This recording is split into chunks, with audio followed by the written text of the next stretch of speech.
Hey there. Wondering how a financial decision might impact your credit score?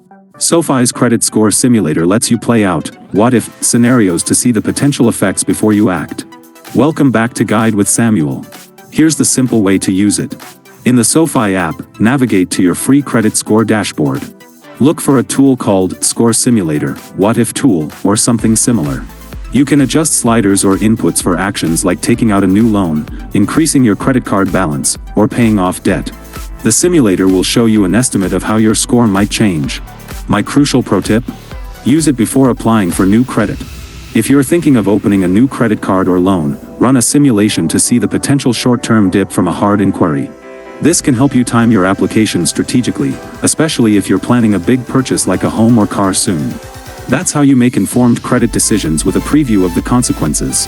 What credit move would you simulate first? Paying off a card, opening a new one, or something else? Let me know in the comments. If predictive financial tools help you plan, subscribe to the channel. Thanks for watching. I'm Samuel, and I'll see you soon.